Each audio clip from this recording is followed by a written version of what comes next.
Mayo experience. Mayo experience. Mayo experience. Mayo experience. Experience.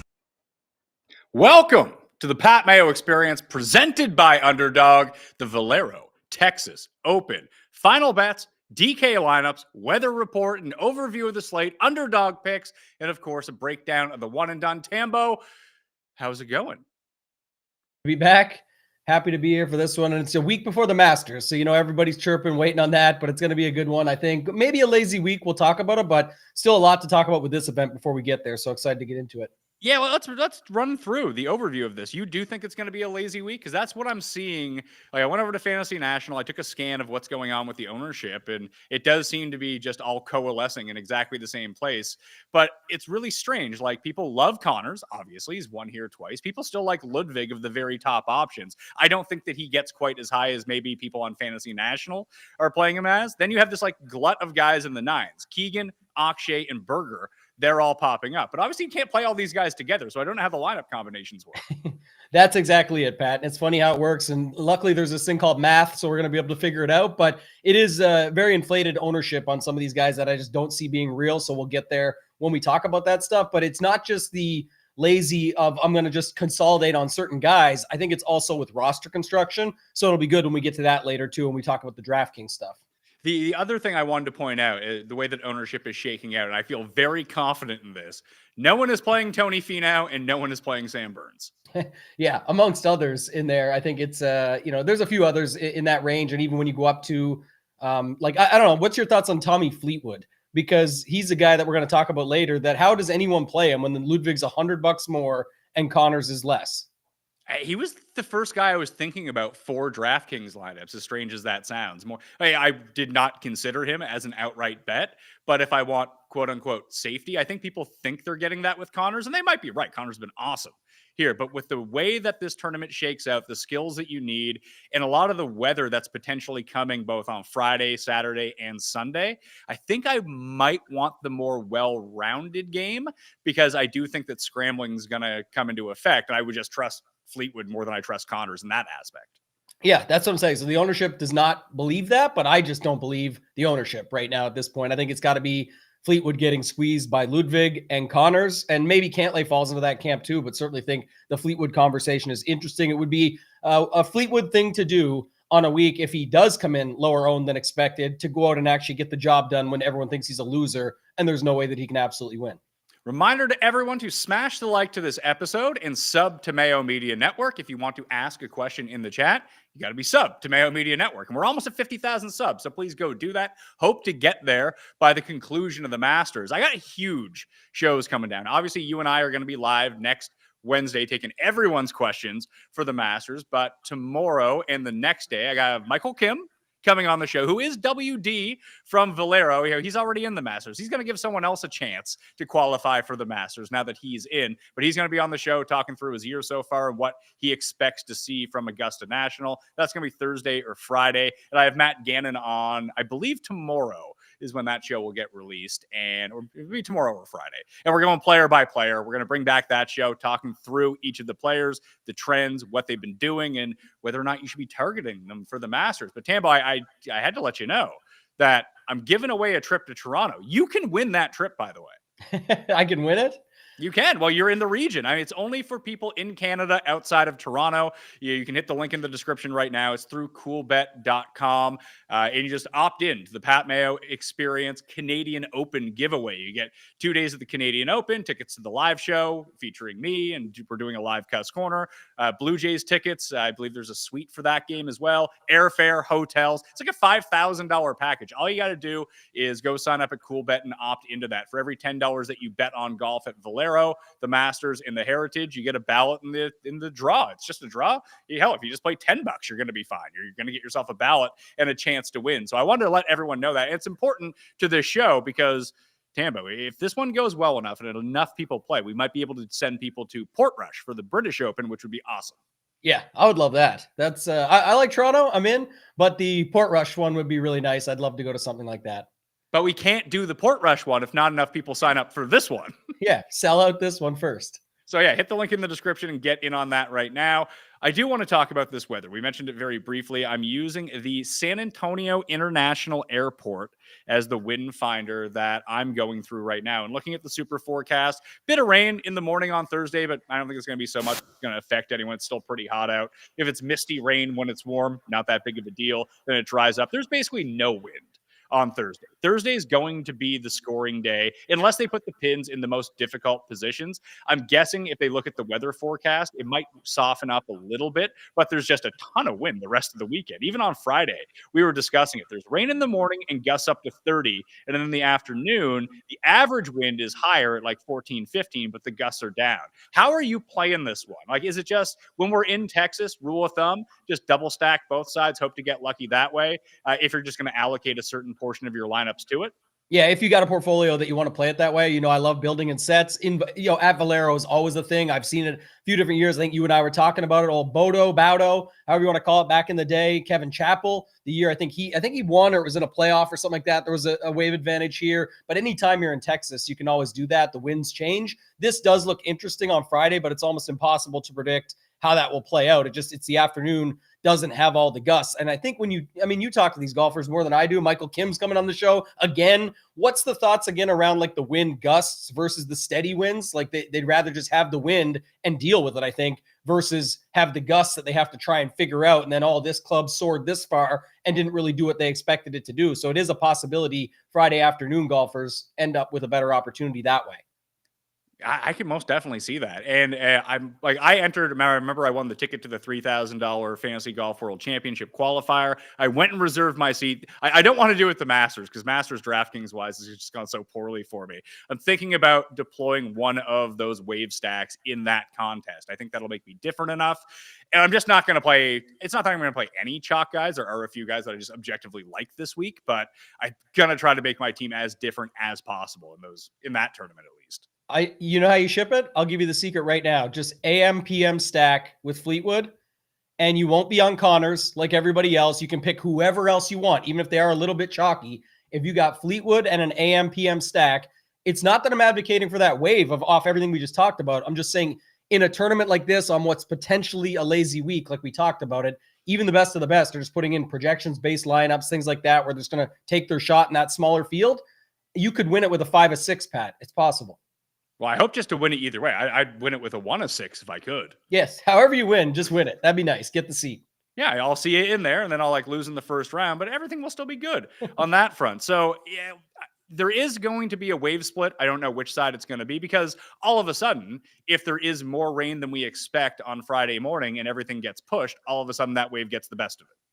Yes, that's the way the PM/AM could flip. Like, again, I just right now it doesn't look like enough rain, and they don't really hide them from these winds. Like, it's also you're in Texas. Too bad. Pony up, get the clubs out, go play. And, even keep bringing him up. But Michael Kim, you got him on when he was on X a couple weeks ago or a week and a half ago, whatever it was, and said, like, the wave, he even talked about it. And that's what pushed it so hard in DraftKings and betting markets moving and all that stuff. Everybody was talking about it. So people know about it now, but I just don't see a world right now, at least looking at that weather forecast, where they wouldn't put them out there. It just doesn't look that crazy, at least to me. All right, let's get to the final bets for the week. I might add some first round leaders in the newsletter later on. Of course, you can always sub to the newsletter. It's free. It's down in the description. If you're just watching this and don't know how links work, Mayo Media on Substack, go join it for free. There's a bunch of giveaways in there right now beyond the free trip that I talked about. I'm giving away $1,000. 200 to 5 separate people, and the ways that you can do that are in there. Basically, rate, review, and subscribe to the Pat Mayo Experience audio podcast and sub to the newsletter. That gets you a bunch of ballots into the draw, and retweet any Masters content that comes out. And if you retweet my pinned post right now, even if you're in the good area or not, doesn't matter. That gets you 25 ballots in that draw. And when my article gets posted on X a little bit later on, if you could be magnanimous enough to share that around for me, that goes a long way in helping me out. The Masters is obviously a big week. These 10 days, we're going to have content every single day, round recaps, except for on on Saturday of the Masters. That's my birthday. I'm going out. But other than that, we'll have the Thursday recap. We'll have the Cut Sweat live, and then we'll have the Sunday recap as well. Maybe we save that for Monday morning with Feinberg once we can gestate it a little bit and process what we've actually seen. But a ton of content coming out for the Masters. But I do want to hammer down on Valero. I got Keegan at 30, Berger at 40, Tom Kim at 45-1. Those are my top three. And I did bite the bullet on Bud Cauley at 55-1. I hate this number,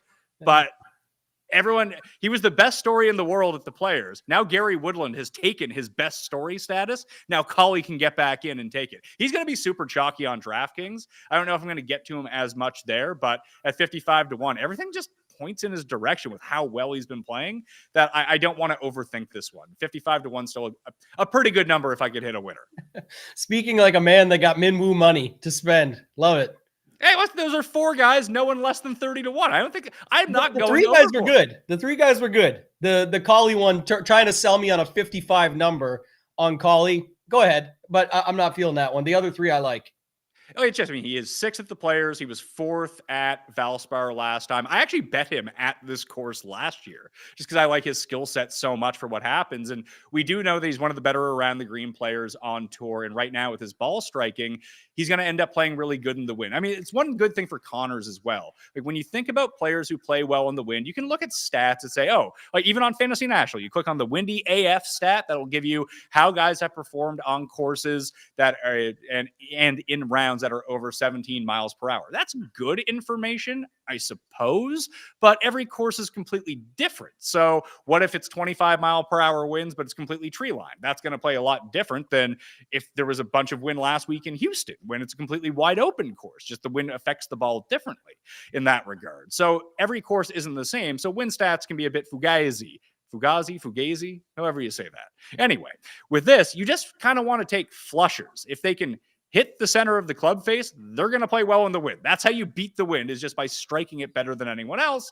And that's what Corey Connors does. Like he off the tee and with his irons, that's where he excels. So ball strikers tend to do better in the wind versus anyone else. The only other way that you can get around that is through great short game. And again, that's where players like Bud Cauley come through. He's flushing it right now. Hopefully that keeps up. But if things go awry on the weekend, he can scramble himself out of a lot of these problems. He's draining so many of these mid-range putts. Eventually he goes pumpkin. We all know this. But while he's on the heater, I'm going to take the chance on it. And it really came down to, there's a bunch of guys at like 55 through 75 that I like, be it Ryan Gerard or Lee Hodges or Rico Hoey. Like there's a bunch of them right there. I just decided to go with Bud Cauley and not those guys. I love Bud Cauley. I've been on him since he came back. Most people probably won't know this, but if they watch the stuff, they'll remember it. The heater actually stems from baby swag. Had the baby late after, his wife had the baby, but after, I think it was Sony Open when he WD'd and then came back. And I was on him that week for the 21st at the Phoenix Open. I like him. He's been playing great. I actually don't even mind him in DraftKings with the chalk this week because he's average price. And I think he's more likely just to come through and have another good week versus win. I just can't really be sold on the 55-1 number, but really like the breakdown and think it's fine. I do like your first three options that you brought up because those guys are all losers to everybody else versus they've been playing fine and they have the caliber and the upside to be able to go out and ship this thing. So I like the first three bets. Just the number was hard to sell me on for Cauley. Well, Tom Kim's tough because Tom Kim is just lighting it up with approach. It can't do anything else. And it's just, you're hoping it's almost like Victor, where there's more life there than when Victor had. Obviously, Victor's a better player than Tom Kim. But if Tom Kim can we've seen him make so many putts in single tournaments that it feels like one of those things where if he has it going on Thursday, you're like, okay, here we go. I was on with GS Luke yesterday, Tom Sim, because the guy's just an absolute maniac during TGL, just going nuts on every single thing that happens. So we obviously saw him live at the President's Cup with some of that action. That to me makes a little bit more sense than the other. But yeah, I don't know. I like the Tom Kim as a bet because I like him in both places. I shouldn't say it like that, but I just like him more because it's almost like if he turns it on, that's where you're going to get a guy that, has the full upside to go do it. So I don't know. We'll have to wait and see. Did you get Max Homa on the card or Cam Young?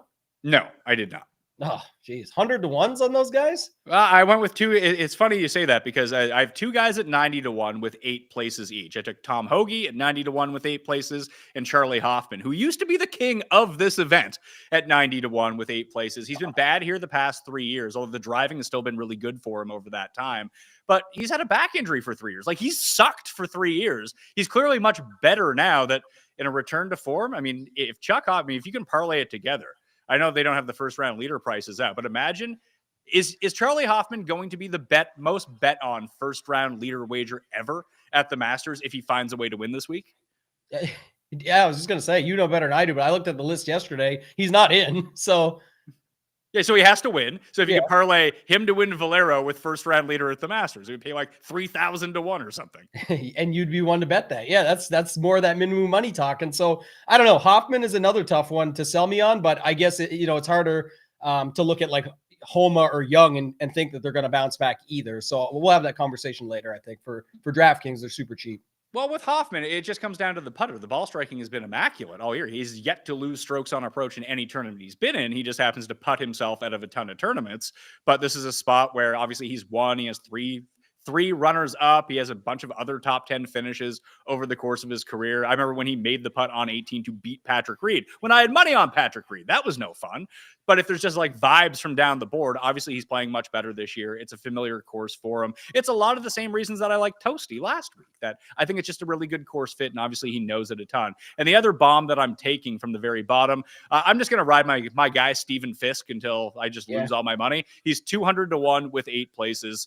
He is my new Luke List. It's insane. Like, his tee to green is really good and he can't make a 3-foot putt. If he ever makes a 3-foot putt, we're in business, Tambo. Go Fisk yourself. That's like a shirt or something, a t-shirt. That's a good one. So I talked about him yesterday too. I kind of like that option down there. There's other guys you can go to, but for that bet, and I'm sure you're taking the each way with these guys too. I get it. So don't hate that. And your Toasty call last week was awesome. So stick with it. I wish I had one more on DraftKings by having so much of the top of the leaderboard. I just didn't have Min Woo with any of those guys because I played too much. I think I over leveraged myself on the stat, like the wave stacks, and didn't make enough combo ones because Min Woo, all my Min Woo lineups were just devoid of Fox and Toasty and Celinda and those guys. And I had them all paired up with like Scheffler, which was fine, but you needed those Min Woo points to really make any sort of damage. Yeah, agreed. That was kind of the same setup I had. And it's just sometimes that's what goes with it. But, as long as you mix up some of them, I think this is a great week to think of that and remember it in going into this week as well. Yeah, what I'll probably do is, let's say I play 50 lineups this week. I'll probably allocate 10 to each side, but really condense my player pool for those that I have all the guys together that I want. Almost build like a pyramid where if Tommy's on the bad side. I mean, we'll get into this when we build lineups, but just taking a very quick scan of it. Yeah, you got, let's see here, pricing wise, you got Tommy, Cantlay, both off in the morning, and then no one down to Denny McCarthy. So you have 2 of the top guys, and that's it. Everyone else is going to be in that favorable wave. That if I can just build a whole bunch of Tommy and Cantley lineups, or fleet Tommy with the next 2 guys down from the AM and the 8K, and figure it out that way, and then like disperse what I have at the bottom, I think that's the way that I want to play that side of the wave. Yeah, I like that call. I like the pyramid analogy too. What you talked about there, it's kind of the way I think about it. If you're going to do that, if you're committing all into a wave, the way I look at it is like if you were going all in on a wave, then I'll open up the player pool because I do want some of these randoms to trickle in because we're just saying that's the wave. Don't know what else is going to really happen or who it's going to be, but I trust the wave. If you're splitting it or building in sets like you're talking about, I definitely like that call of condensing your waves, and then you still have your player pool opening up with both of those waves that keeps it in check for your 30 other lineups in your example of 50 where you go 30, 10, 10, right? That's what you're setting up. For sure. The only other bets I have I bet Camillo, first round leader, 250 to 1 with 5 places. Camillo was first round leader here 5 years ago, I think. And he either was or almost was at the Players Championship a few weeks ago. Don't forget, when I looked at that Players Championship board, it didn't end up shaking out completely that way when it came down to Sunday and by the end of it. But just take a look at some of the names that were at the very top of that Players Championship leaderboard. We take a look at the top 10. Rory, who was 3rd here last year. JJ Spawn was in 2nd, who has won this tournament. He won it 3 years ago. Tom Hoagie's had some good run at this tournament in the past. He was 3rd. I don't know about Glover. Akshay was third. He won this tournament last year. There's Bud Colley in at 6. Corey Connors has won this tournament twice. He came in 6. Something about those two courses really align. I don't know what it is, but it's there. Yeah, I think that's something. And then I thought about maybe we got to build a President's Cup lineup now that we talked about Tom Kim earlier. You got Camillo out there. We're talking about Corey Connors. We can get a whole President's Cup throwback to Montreal and get that lineup built out later. Yeah, the other two bets I made were for Liv Doral. I bet Bryson at 14-1, and I bet Burmeister at 20-1. Those are both up on Cool Bet right now. If you want to go check those out, I think that Bryson's number may have got smashed because once you saw a 14 hanging, he was like 8th on the odds board. Yeah. Like that feels like the time to bet Bryson at a bombs away course. Yeah, I would be in. Like that call. Yeah, so that's up there as well. So those are the bets for the week. Let's talk one and done. I got a bit greedy with the team that's doing really well for me because I really wanted to fade Minwoo, Finau, and whoever the hell else it was, the 3 chalk guys that we talked through last week. Didn't work out. Minwoo was, I think, the 3rd highest owned guy. He won. That sucks. But what are you going to do? There's also, if you go to Fantasy Golf Championships right now, there's a $100 major season one and done. I believe there's 12 spots remaining in that. If you want to go check it out in the $100, there's about 20 spots left in the $50, and there's 80 spots left in the $25. If you just want to get in some action on this. But our pick on the show team last week did well because we moved up, I guess. We took Wyndham Clark. Mm-hmm. Not a bad pick, actually. He came T5. Yeah, I like that one. Shout out to Papa Tambo. He got his first ever one and done winner. He's only in year 2. He didn't pick any winners last year, but he got Minwoo under the belt. He was here sweating it. It was my daughter's birthday on Sunday, so he was over here hanging out to the very last minute to watch that aim point before the putt went down. So congrats to him getting the win. But I did not have Minwoo Lee last week. I went with Sahith to get a piece, because I didn't really want to play him too much in DraftKings. So I had a way to get action on him there, but it did not work out. So we got to think about it for this week. He's been legit bad. I know, but it's like we're trying to come around on these guys. Like, Victor Hovland, horrible, then wins. It's like Minwoo, he never wins until he does. It's like all that. Now Fleetwood's going to happen this week. It's for sure going to happen. That's going to be the thing. I think that Victor is going to end up being such an outlier in terms of form and getting that win. Obviously, we know what Victor's upside is, but him just to turn it around after coming off just 6 weeks of abysmal performances, that I think you'll see life from some of these guys before it happens. Like with Homa, I find it just very difficult to believe that all of a sudden he's just going to go win a tournament. Oh, yeah, that's why I was teasing it earlier when you said that. But I would, again, when we get to when we talk about DraftKings later at 7K, there's something to be played. Once they're at that price, it's no longer needing a win, right? That's not even close to needing a win. You could be the last guy into your build and see if he can turn it around and find a little bit of form, just enough to give people hope, and then he'll be out of it at the Masters, because both him and Cam Young are already in the Masters, of course, from their previous results. But it's crazy the drop-off from some of these guys, Homa included, from what we've seen. You'd have to see it first. I agree with you. So what do you want to do with obviously we're not going to use any of the big guys this week, although there's not really any big, I guess Ludwig, but I've already used him. I think we've used him as a part of the team anyway. But where do you think that we should go here? On my main team last week, I used Kevin Yu.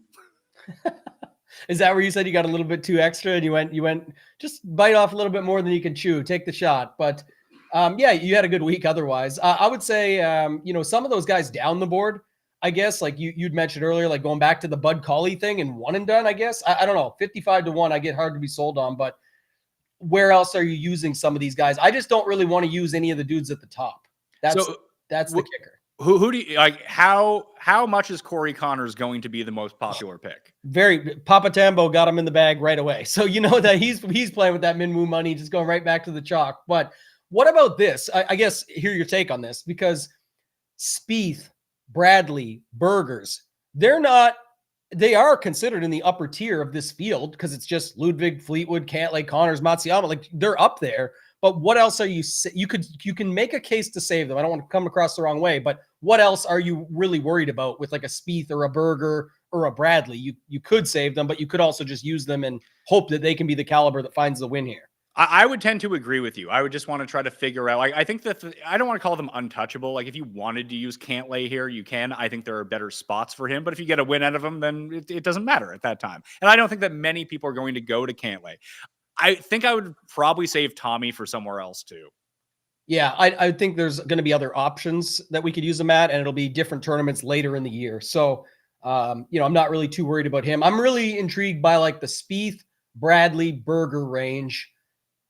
where I don't feel like I'm guessing on like a Finau or a Burns. Those are great for DraftKings because they're in the 8K range and boom bust. But in one and done, I want more of the opportunity plus upside. And I feel like it's just an overlooked range of Spieth, Bradley, and Berger, and they're all probably fine. I don't really want to save them for anywhere else, and I'm good with just using them, and they could get us a win. So to me, that's how I'm looking at it right now. The only guy that I would probably take out of that category is that I think you could use Spieth next week if you really wanted to go off the board. Yeah, there's other factors to it, I guess. Obviously, Spieth at Augusta National, that's fine. But I'm saying like the live factors of only being able to use them at certain times. The other dudes that you'll have, some people saved, Scotty and guys like that they can use there. So, yeah, I don't know. It's also going to be interesting too is if you have, I know we're skipping ahead, but people want some Masters stuff too. If you had Xander available for next week, I think that's really interesting because it's all Rory, Scotty, Rory, Scotty, Rory, Scotty. The dude that won 2 majors last year could be putting on a green jacket this year is Xander. I think that's a possibility. I mean, most definitely it is. I was looking through the trends, and obviously, trends are made to be broken. They're only a trend until they don't happen. But it's funny to think that I think it's 2002 with Tiger was the last time someone went back to back at the Masters. It's just very difficult to do. Now, no one had ever done it with the Players until Scotty did it, but very few players win the Masters without winning sometime during the year previous to winning the Masters, which Scotty hasn't done yet either. So let's say we take Scotty off the board. If you could guarantee me Scotty wasn't winning, how confident are you that Rory is going to win next week at the Masters? Never confident in that at the Masters. So let's think about those two things. They're the two overwhelming favorites in the Masters. Let's just take them off the board and say, you know what? Trends and Rory history would just dictate that they're not going to win. It now feels like a complete free-for-all who could win. Yeah, it does, but I still would lean on, again, I know Xander was coming back from the Marilyn Manson and all that stuff, but in general, I just think it's interesting that everybody's so high on like it's Scotty versus Rory battle. Mind you, Rory did put out like the early thing, did you hear about his injury and blah, blah, blah. It's a hip or a shoulder. I forget what it is. He's got to say it in case it doesn't go well again. There's like a lean on. He's putting out a leaner. That's all it is. If he comes out, the bet on Rory next week is first round leader. It's that or done. Like he can always find his way back to a T10 later on if he plays okay the rest of the way. But that to me is the thought process early on as a way to get action on a number and go from there. But I think Xander's interesting for that. And yeah, I don't have too much else on it. We'll obviously talk a ton about it next week, but I think, like you said, it is a lot more wide open than people probably think. And then Scotty just goes and wins it or something or whatever, and we go from there. Yeah, I could see Rahm winning too. Like that's where my mind has started to go is to John. Is he back? I mean, he's not, but live results are so difficult to figure out. And if you ask Jeff, he wants it every way that if they don't play well, it doesn't matter. But if they win, it's the greatest thing in the world. I don't quite understand how that works. But Rahm hasn't finished worse than T6 in any live event. Like he's been pretty good. And every time I see him, because it's impossible to find the actual event to watch, but if you see the highlights, it's always him freaking out or getting pissed off because something didn't go his way. And then he's still finishing T6, like you said. Yeah, I mean, they don't show that. Like Scheffler does exactly the same thing. They just don't show it on TV. Occasionally, you'll get the glimpse into Scheffler. We saw it in Phoenix a ton. When he wasn't hitting it exactly how he wanted, he's smashing his bag with his club. And then people are talking about how Toasty is a nutcase. Like, they're all kind of nutcases. It's just what they choose to show you. Toasty is definitely a nutcase because there's other good stories about him. But the Scheffler one's funny because if you watch the latest Full Swing, it reminded me, I actually forgot about that if you remember, what's his name?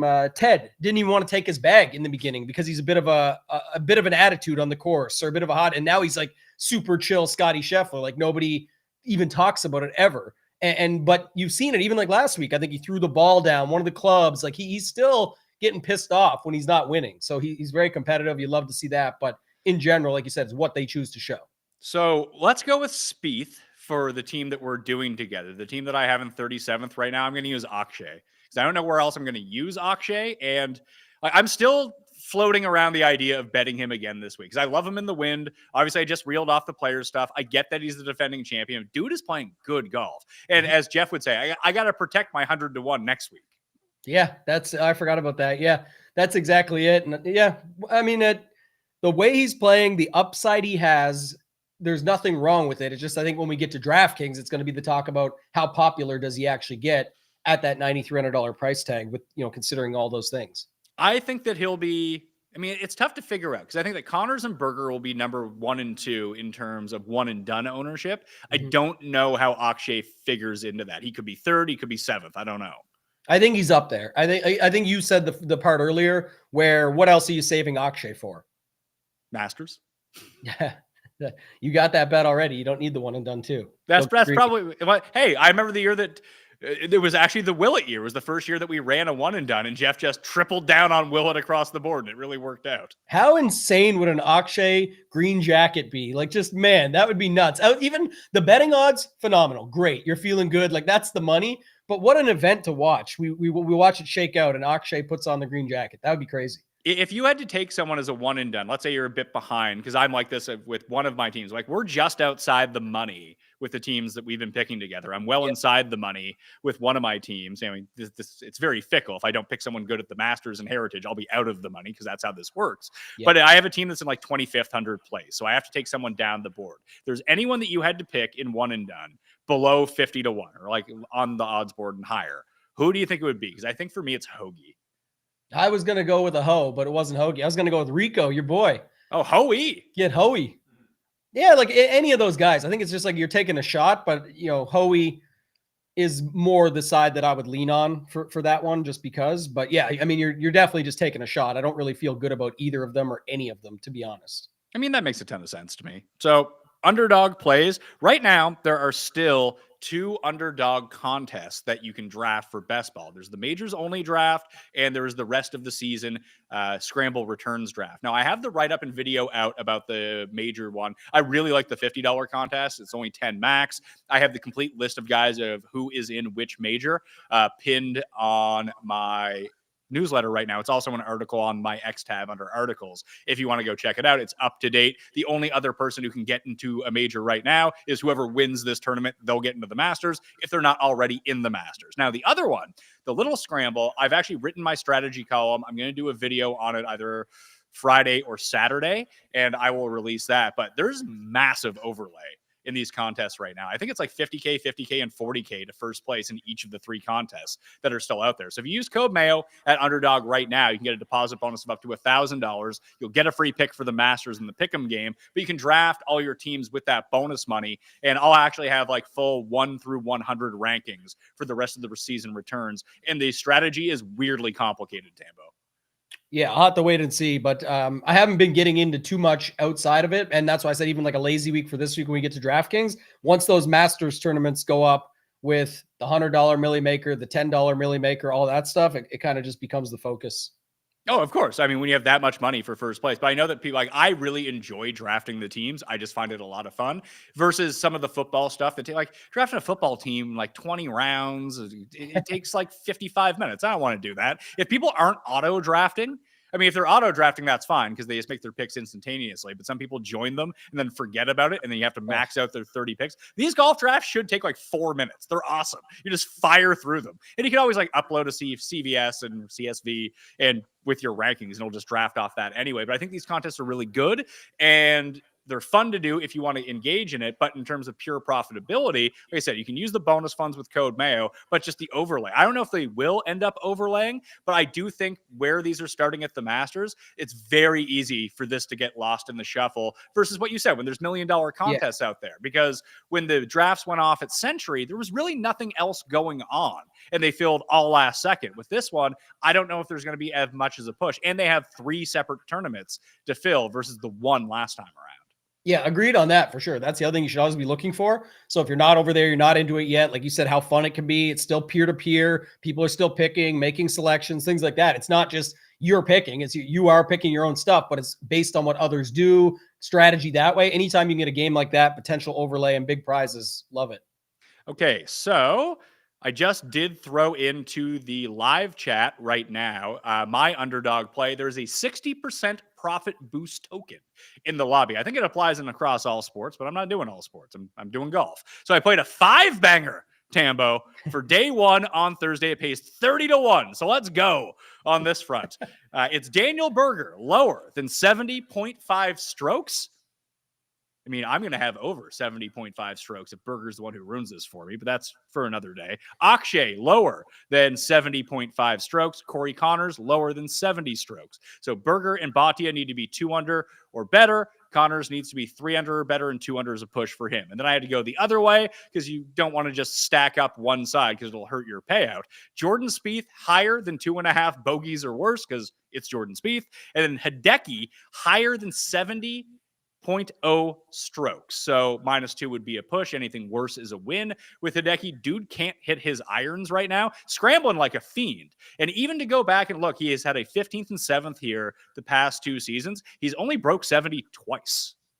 Yeah, don't hate it. Those are all PM guys, by the way, too. You went all with the PM wave right out of the gate. So we'll see how it actually shakes out, but I like it. And a 5-banger, that Minwoo money is back, baby. 30-1. Let's keep it rolling.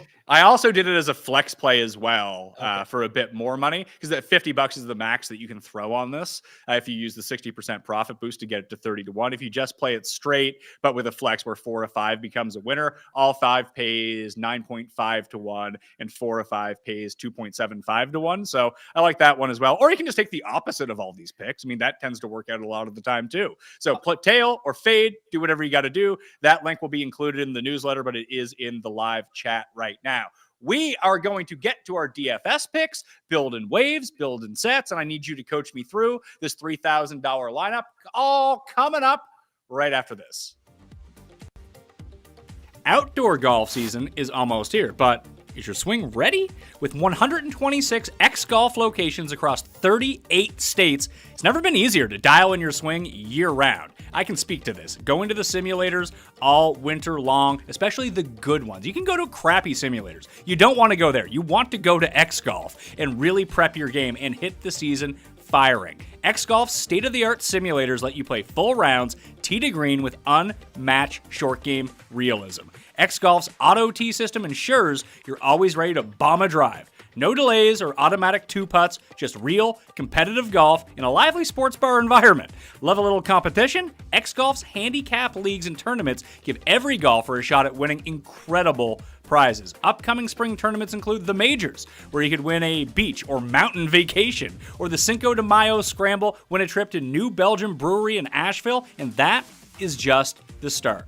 So visit playxgolf.com to find your nearest X-Golf and book your tee time today. Again, trust me on this. You're going to want to go to X-Golf. So visit playxgolf.com. Now that the weather's heating up for almost everyone, you need to flip your wardrobe. And if you're anything like me, summertime means more outfit changes. Golf, work, gym, playground with the kids, restaurants, whatever it is that you do, it probably requires a change of clothing. What you need are shorts and pants that look the part for all those places that are actually comfortable. And that's a hard thing to do. And I'm sure I'm not the only one who's tried wearing a pair of regular golf shorts to dinner after playing earlier that day, only to have your wife tell you that you need to go change because now you're dressed like that creepy guy at the office who wears a golf shirt and golf shorts to work every single day, and it's just a real bad vibe. But here's the thing. Since I've started wearing bird dogs, hasn't said a word. They look the part for the course and everywhere else. Plus, unlike my dressier shorts, bird dogs are actually comfortable. They look the same, but they're not just chafing the inside of my thighs the entire time. I basically wear them everywhere now. And when I was at Pinehurst, a place that's really not known for the casual look, I was able to wear my bird dogs while I was playing, and then I wore the exact same shorts to the dress code steakhouse later that night. Everyone was uncomfortable as they were filling their guts with food. Not Pat Mayo, because I had my bird dogs. No issues whatsoever. And for a limited time, my listeners get a free hat with any order when you use code PATMAYO at birddogs.com.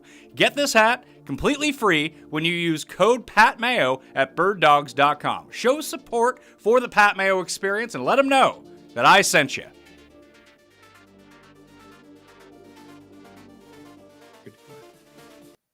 Bird dogs, Tambo. Get yourself some bird dogs. I was about to come in with the same thing. I know you're the host, so I was going to say, no chafe, bird dogs? Let's go. Love to hear that. That was a great, great ad. I hope Bird Dogs is happy. I don't want, listen, you don't want these. Have you ever had the inside of your thighs chafed? It's not good. It's bad news. Good feeling. Yeah. It's horrible, horrible stuff. The pants are really nice too. I actually had to wear the pants. I got to wear the shorts at Pinehurst, but I had to wear the pants when I played number 2 because it was so cold, and they're very comfortable and warm too. No And chafe. That was the selling point. So that was the one. That was the 2 takeaways. But I mean, the biggest takeaway should be that dudes, like if you're the type of guy who's wearing like jeans and a belt and tucking a golf shirt into it at the office, people are mocking you behind your back. You look like a fucking moron. I said about everybody, even the people that go to the golf course like they're playing today. But I get it. You're at a golf course at least, but still interesting dressing up like you're about to play in the tournament or something. Yeah, it is really strange stuff. And I get maybe that's like the only like colored shirt that you own. Figure it out. Get some bird dogs in your life. DraftKings picks.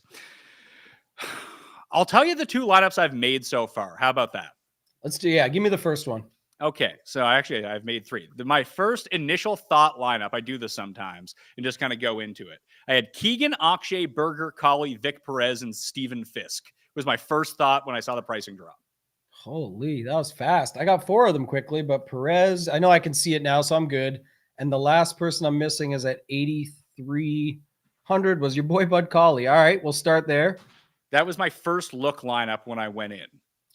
Pretty solid. Couple things I'll say. Good projection. Really unique roster construction this week because most people are starting at Connors, but even if they're going to a 9, most people have 1 9K and a bunch of 7s. You have 3 9Ks and only 1 7. So really unique roster construction. That'll be different for sure, and definitely still has some win equity in it with the guys that you've got. So love that one. What's the next one? The next one was, when I shook it up a little bit, it's Connors, Akshay, Colley, which I think is going to be a very generic way to build a lineup, with Lee Hodges, Charlie Hoffman, and Tom Hoagie. The Ho train right there at the bottom, baby. We've got the Hodges, the Hoffman, and the Hoagie. There we go. All right, let me see what that one's like over here. Quick thoughts on it. Projects about 4 or 5 points less. It's got the similar build. Yeah, I mean, that's a much chalkier build, not just because of the people that you have in it, but even the roster construction. It's not as bad at the bottom as it might seem, because I don't think Hoagie or Hodges really get crazy. Maybe even not Hoffman. But because your top 3 are so popular and your build construction is popular, I don't like that one as much. It also doesn't project as good. What's the last one? The last one is I took guys that play well in the wind. Just play well in the wind, can scramble, and have done like well in similar style tournaments before. And it's an off the wall lineup. It's Cantlay, Denny, Burns. Got it. Fowler, Rose, Shank. Adam Shank keeps popping up for me the more I dig into this tournament. Yeah, that build's horrible. Go to the first one. This one's like, I think it's 30 points off, and it's not just projection only, but I think you talked about earlier in your one and done stuff about over leveraging or sort of making your thought process around, biting off more than you could chew or taking a risk too much. That's just, at least it's correlated and makes sense. Play it somewhere, play it in another queue, play it in the $14 or the $30 queue, throw it in the $25 if it gets there. It's amazing. But in like a 3K queue, that is not what you need. That's just, even if it is the end result, what you need, it's not the way I would go into it. I really like that first one for a lot of different reasons. And maybe we can figure out a way to do this a little bit better as well. Just a shout out on the WDs. Michael Kim, my main man, he's going to appear on my show, not at Valero. So I was actually just working out while we were talking in DMs with him right now. He had to push by an hour. So we're going to be good to go. I'll be filming that later on tonight, but I'm going to work on the show a little bit. So it might not come out until Friday. But if we're trying to construct how we think that the ownership is going to play out and how the teams are going to go out, I'm guessing that a lot of lineups are just going to start Connors Berger. Or Bhatia, whatever. That's why I said we would have that conversation later. I still feel like way more people are going to go to Akshay. And I also think the silent elephant in the room is, which I don't even know if that's a thing. I just made it up. But I will say people are acting like nobody's thinking about Denny, but people are definitely still whispering Denny. So I don't know how that's going to work. I still have Bhatia being higher owned, but I just do feel like the Denny conversation is being quietly pushed to the side. I do think people think that's going to be the case. Yeah, see, here's one here. Why is no one talking? It's because they're trying to keep it a secret. That's why. It's fine with me if people want to play Denny and he wins. Good for you guys. He almost broke my heart in such a bad way last year. He almost ripped it out. It was like when Bart did the freeze frame on Lisa destroying Ralph's heart. That's how I was feeling watching this tournament last year when Akshay had a 6-stroke lead after 9 holes on the final day to watch Denny shoot 28 on the back. Yeah, that was insane. I don't know if people remember that exactly, but that's how it played out. So that was a crazy tournament because remember he rinsed it. I don't remember. Was it in a playoff, him and Denny? Yes, he rinsed it in a playoff. And then Akshay, who had already taken his full shirt off at a previous tournament, said he had to go to the locker room to change his shirt because he couldn't do it in person or something. I don't know what was up with that, but he had the massage from the fist pump. Yeah, from the fist pump, he like tweaked his rib. Maybe he needs to go for Marilyn Manson. All these guys going for Manson surgery. Taylor Moore's a WD this week too. Taylor Moore, Michael Kim, and KH Lee are all WD, and Bridgman is the other one. Those four are out if you were looking for them and they don't have a tee time next to them. That's what it is. I'm going to use the Fantasy National ownership.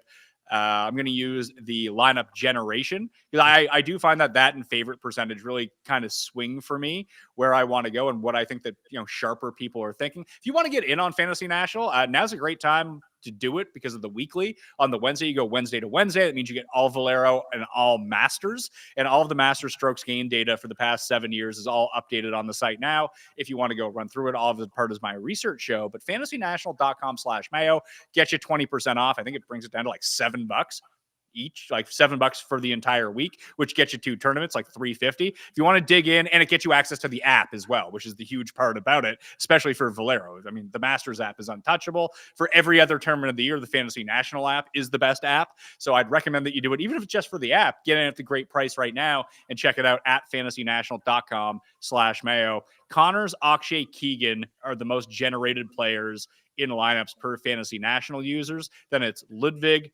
Berger, Bud Cauley, Tommy Fleetwood. Yeah, the Akshay thing has to stand out. That's why I said I wanted to have that conversation almost first because it's just safe for people. Like you said, he's playing great. Everyone knows that 2025 has nothing to do with 2024. He doesn't just win here because he won last year. I get it. But I'm saying like that to people building lineups has to feel safer. People want to take a swing on Berger. People remember Denny and so want to roll with it. But I think very clearly it looks like most want to start off with Connors Akshay.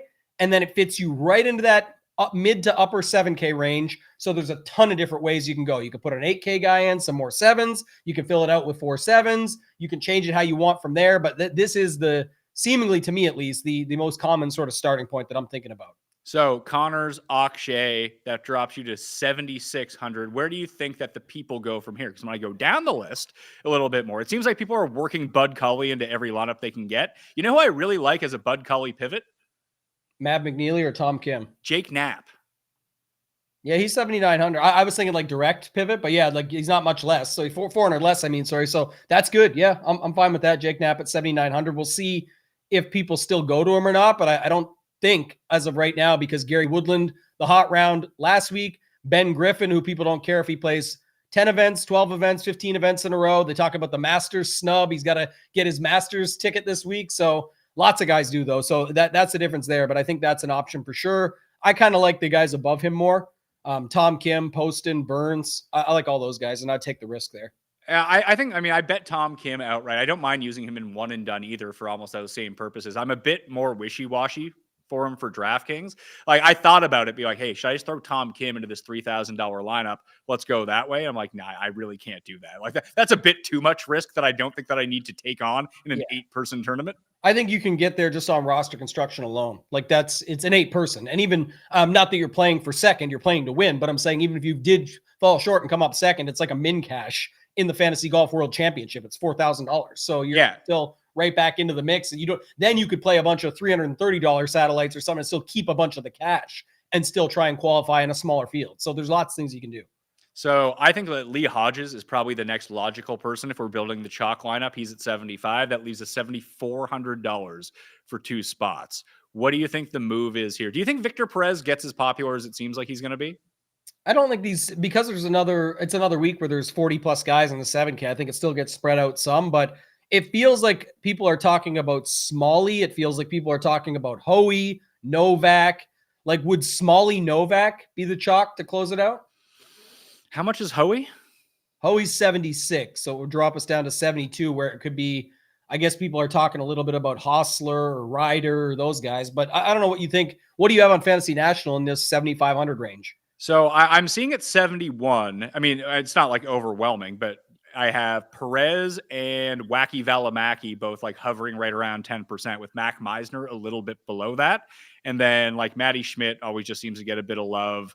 Joel Damon at 6,900, I think, is going to get some love, but I'm talking like 5% when it comes down to it. I actually think he's a pretty decent play as well. So is Trey Mullinex. So is Steven Fisk and Adam Schenk, if you have to go digging down into that $6,000 area. But right around that midpoint, yeah, I got Ryan Gerard and Lee Hodges and Rico Hoey like popping off the chart in terms of ownership. Yeah, I put in Hoey, and then it's like, I don't know. Could you go right? I think you can go. Yeah, you can go Hoey, Perez, Ryan Gerard.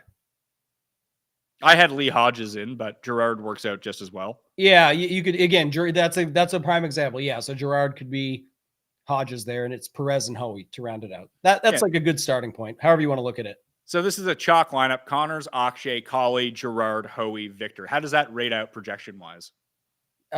It's like 10 points off the original stuff there, so it's still really good. So the original like gut reaction lineup that I built was projected better than what we just built. It's just a few points better, but again, you have 3 9K guys in there, and that's the difference. You're not having to punt as much, and your 6K punt is actually pretty good in that one. So it's not like, that's why I said I really like a build like that. Maybe that's not the exact one, but one other chalk lineup I just saw, if you still have that other one up there, this looks pretty popular too.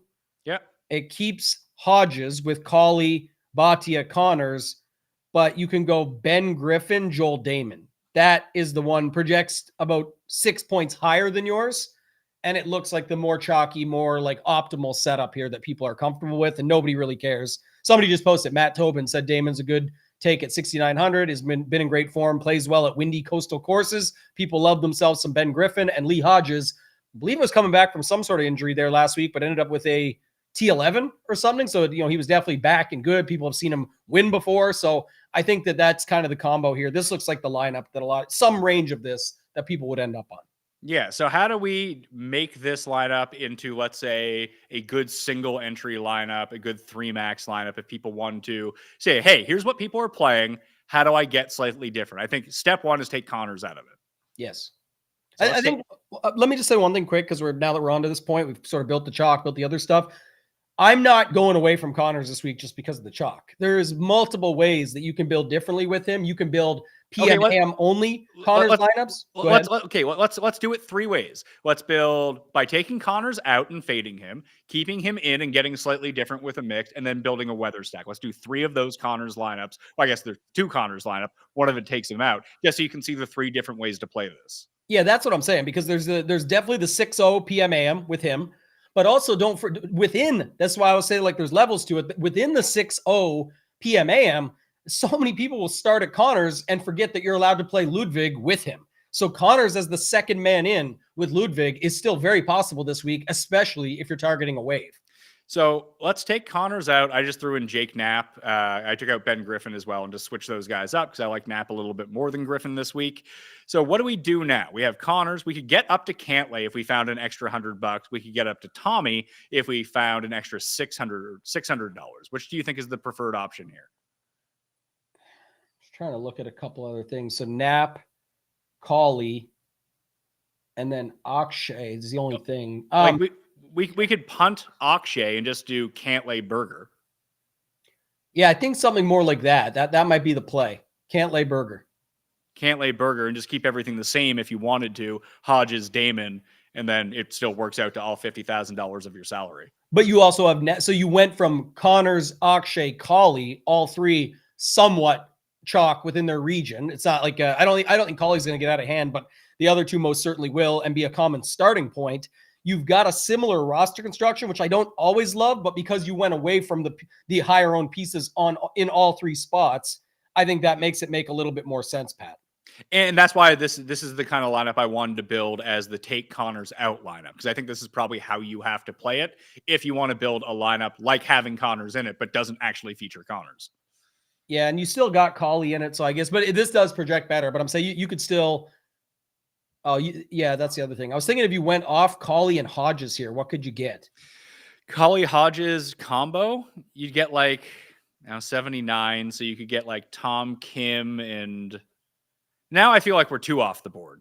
Yeah, but like Kim and Hoagie, for example, only projects like 8 points less than what we just had, and you just take it, that to me is something that's more possible. Hoagie could obviously be Hoffman if you liked him as well. That's only like 3. I mean, Hoffman projects well, so that's another point too. If you went Cantlay, Berger, Tom Kim with Knapp, Hoffman, and Joel Damon, even if Damon, Berger, somewhat these guys and Hoffman get a little bit of steam, those are more of the plays that fit into the realm of people clearly like them, but they can't get to them enough. They're not playing them enough. They're not willing to commit, but that still means that they're fine. So I think something like that is an interesting type of build as well. And then there's versions of this where you could just do, like you said, the opposite of Connors and go to like your Fleetwood version and play an AM PM stack, like I was talking about earlier, where you could still get the good AM PM guys in there. Okay, so now let's build the Connors lineup. Put that one back in there. We're going to turn Akshay into Ludwig and use Connors as second man in what we have to do. Basically, if you take out Bud Cully, you're left with $6,800. But I think we just wipe the slate clean and try to figure it out. So you go Connors, Ludwig. You have $7,200 per 4 players. Yeah, and then I would start to like the bottom of the board a little bit more, like because obviously you have to, but I'm just trying to think about it here, like. Who do you like at the bottom of some of these guys down here in the low 7K range? So in the low 7s, let me bring up my sheet. Let's see here. Like you had Perez, and also then do you want to do this because these are both PM guys? You don't have to, but you could definitely lean into the PM AM here as well and just play something that's different. Yeah, you could go Hoagie, Hoffman, Mullinex, and then figure out someone else. Well, how much is Mullinex? Mullinex is 69. I feel bad about this because I had him, I think it was 250 to 1 to win here the year that he came in third place, whatever it was. And that gets lost because Andrew Landry won that year and everyone besides me had Andrew Landry at 175 to 1. It was a really weird year where people's 2 big long shots dueled down the stretch. Yeah, I remember that event actually. And I think if I go back on X and look it up, I had the Landry ticket. So that was a good memory that you just brought up. I remembered it. I think it was like the green that has the weird bunker on it.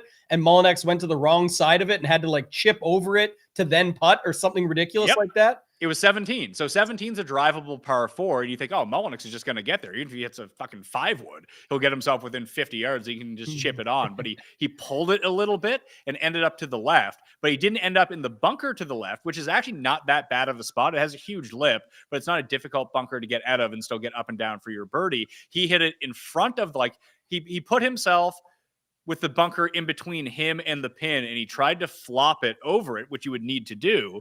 I mean, in the sand, you can get as much spin as you want and much height and stop it on a dime. From where he was in the rough, he wasn't able to do that, and he just bladed it into the bunker in front of him. Yeah, I remember this. I definitely remember that event. That's sometimes my memory works, but that was something that I thought of as soon as we said that. So, what do we got in this then? So it was Mullinex, and who were the other two you said? Hoagie and Hodges, or Hoagie and Hoffman? Let's see here. The PM times, Hoffman and Hoagie are both PM. All right, so that's what we put in for now, and that leaves us 7,400, which I don't think is anybody. That's what's tricky about this. Yeah, it kind of puts you in a no man's land here. You could take Hoffman or Hoagie down to Perez. He fits the. And we don't have to fill out all 50,000 in this lineup either. So the other options that you have, Cooch is there. Cooch has played this tournament well, by the way. Yeah, he stands out a little bit. I kind of like Thunderbear Olsen. Really? Yes, Jesper Svensson's down there. He just made a pretty good run. Sam Ryder is a PM guy. Mac Meisner's the answer. I like Mac Meisner this week. Your boy, McClure Meisner. They were getting after it in the chat earlier. Preston Summerhays is here. He definitely fits that voice. He got the same dad. Can we bet? I think did Pearson Cootie end up in the field? He qualified last week and did like nothing, so I don't think he ended up in here. No. Nah, Wacky Valimaki's also a PM guy if you were looking for another one, as is Vic Perez. But yeah, this could be the lineup. You could take Hoagie or Hoffman now up, $300 to 77. So that would open up as a part of the PM wave. Harry Hall, if you wanted him. Rico Hoey could be in your lineup. Kurt Kitayama could be in there. Ryan Fox could be in there. So or Andrew Novak. There's more options now if that's the way that you wanted to play it. Yeah, I like the version there that you just said. If you go up to Harry Hall, and then you can get like a Hoffman or a Hoagie stay in there with Mac Meisner or Perez. Let's see. So you take Hoagie up to, who was it you said? Harry Hall. He's the afternoon guy as well that pops, that doesn't look to be getting much ownership for his range. And I mean, we know what his upside can be. He played pretty good at the Houston Open, finishing with a 65 as well. I think he finished 18th. So, but he's had a bunch of solid finishes. He actually has upside when he comes through. So that's all you're open on. I also don't mind looking at some of the other Texas tournaments. Guys that play well in Texas usually continue to play well in Texas. And what tournament did Harry Hall have won? I think it was Colonial 2 years ago until he just imploded on Sunday and was just making everything. He tends to play well in Texas. And why not go back to a guy who everyone loved 4 weeks ago? And he hit a peak. This happens to guys throughout the year. It's not like they never rebound. Yeah. And does Meisner play well in Texas? Meisner just plays well every week, man. Yeah. Guys, but I think he wins every week and we just don't notice. I wish I'd have a lot more money if that was the case. Cause Let's see, he missed 3 cuts in a row from Phoenix through Honda. Then he was 42nd at the Players, 28th at Valspar, 39th at Houston. And we gained almost 8 strokes on approach 2 weeks ago. His driving sucks, which is a problem, but whatever. You know what everybody says? Max Homa in Texas. He can round it out instead of Meisner. He's a PM guy too. Isn't it, now that we're having so at Phoenix Open, 76 round 1, 69 in the afternoon. API, in the afternoon on day 2, 81 in round 1, 70 in round 2, 79 at the Players in round 1, 71 in round 2. So get him to a round 3. Play him around 2. No. But he needs to play so horribly in round 1 that pressure's off in round 2 and he can fire whatever he wants. So the move is play him in showdown in round 2 or just take his lower on whatever his score is on Underdog for round 2. Yes, his for other people that's round 4 when they're kind of out of it on Sunday and they just take a shot at it, try and move up as much as they can. That's his round 2 now, the way he plays round 1. So Connors, Ludwig, Mullenix, Hall, Hoffman, Meisner is a PM stack only, which features Connors as the second man in. I actually don't mind that. Like if I'm going to build some PM, AM lineups, like I said, I'll probably build about 10. I might go full. I mean, obviously I'm now entering this lineup, so obviously I'm going to have some Ludwig in my life, but I just don't think I'm going to play Ludwig this week. Yeah, I hear what you're saying. Like I'm probably not going to play him. Probably not going to play Hideki. I don't know what to do with Cantlay. I want to play Fleetwood because I kind of see what you're seeing, that Fleetwood and Cantlay between Ludwig and Connors, just there can't be that much ownership there on them. And if people identify the AM as the bad wave, there's going to be even less ownership on them. What would be, we should build that because Nap fits into it, but you like Nap. What would be the AM? What I told you earlier, a nice lineup would be an AM PM with Fleetwood and then doing whatever you want. You might be able to even get Cantlay in there because then you still have 7,000 left. Let's see. Fisk fits this lineup because he's an AM guy. Yes, there you go. It's a great spot. Great way a reason to use them is like you're playing to an angle. And Shank. 7,300. And Shank as well. I'll get Shank out of there for now. Keep your boy Fisk in and go to Nap. What does that do? I had Nap in anyway, so at least a $7,300, which means I could play Celinda. And I like Celinda again too in this setup here. I kind of like Power as well, or Smalley. Yeah, pick 2 of those 3: Smalley, Power, and Celinda. But I think Smalley's a good play on paper that I'd be fine putting in because you're already so different. Celinda, Smalley might be the way to round that out. Yeah, I mean that's what I have in. Wow, the projection is sky high. Really? That's the one, right there. I don't know what to do with Alex Smalley, man. I see. I mean, he's kind of like when you read my newsletter later today, you'll see that I compared Tom Hoagie as kind of like a homeless man's Corey Connors based on like what their skill sets are. Alex Smalley seems like the homeless man's Daniel Berger. I'm still living in the first one. Could you see Corey Connors at the craps table just having a few drinks and riling up the crowd? That's what I see Hoagie doing when he goes to these events. So I don't understand, and maybe it's just like the Canadian way and I just don't have it, but you think there would be one. I mean, Hadwin. I mean, we didn't even talk about when Hadwin exploded the sprinkler head at Valspar and just stood there like, oh, fuck. He knew it as soon as he hit it. He's like, oh, why did I do that? Just hilarious stuff, though. But none of these Canadians have any personality outside of Nick Taylor, it seems. And even him, he's pretty generic. Like, have you ever heard Corey Connors talk? I don't know if I have. Yeah, just after the wins. That's the only times. He's like, yeah, it's great. showed up early. It's just they're not. Yeah, they do. I remember. I don't know. You watch Full Swing, you see it on there. Like the Canadian contingent, they just hang out. You saw it at the President's Cup. It's always those dudes hanging out with each other. I think Hadwin probably has the most personality, but it's also by accident and probably because of his wife. She probably sort of leans into that a little bit, and then he plays off of it as well, just so he's not completely embarrassed. I lean the other way. Maybe it's just the people that I know. I'm just thinking, dude who goes and slams back 18 beer at a bar and tries to get into a fist fight with someone. Yeah, there's none of those. No. Yeah. I guess they're probably not disciplined enough to be a world-class golfer. Is probably That's the issue. That's the thought. Yeah, exactly. So Fleetwood, Cantlay, Fisk, Smalley, Knapp, Celinda. I'm going to enter that. That is an AM, PM, which we're identifying as probably the bad side, or at least the perceived bad side. I don't really care. I'll lean into both sides either way. Let's try to fill that lineup out again, but only use Tommy and take out Cantlay. Okay, and can I just say one thing quick on it? Is another point I would make with that build, if you saw it, was you still ended up with 3 7K guys, which could have been 4. Very similar to a lot of other builds, but most of those other builds don't have Tommy Fleetwood or Cantlay, let alone both. So again, just looking at it from a different angle, that's another thing you want to look at when you're building for these large field tournaments. You've got a different angle even within a similar type roster construction. I weirdly kind of like Keith Mitchell this week. Did you see the clip of him hitting the tie spinner out of the bunker last week? It was crazy. I do recall seeing something from him in one of those shots, and I usually watch those pretty quickly, but I don't remember it off the top of my head. No. Maybe it's you jack the ball way back in your stance, and then some people use it. I mean, very few people actually use it, but I mean, Scotty uses it sometimes because he's so good at sort of those type of shots. But basically, you just come down on the ball and you hit everything. You don't hit the ground. You just hit all ball, and it lets it roll like a putt, but it stops at a certain point. And Mitchell didn't have a shot in the bunker because he was on the lip like this, and the lip was too close to the back end of his club, so he couldn't get the ball up and down to clear the lip at the front. So he just jacked it back in his stance, hit all ball, rolled it up the front of the bunker. It rolled up next to the hole and stopped an inch away. Yeah, now I remember seeing it. Yeah, that's exactly good breakdown of it for those that didn't see it, but now I remember exactly what you're talking about. If you go with Mitchell and you got that money there, just take Smalley up to Sam Burns and win. Oh, that's so risky biz. Burns is so bad. It's like, man. I did this at Valero. He fucked up every lineup I had at Valero. And I know, I looked at it, I was like, objectively, he's a terrible play, but no one is using him. He's won here twice. May as well go with Sam Burns. Now I'm looking at it again, I was like, fuck this guy, man. He sucks.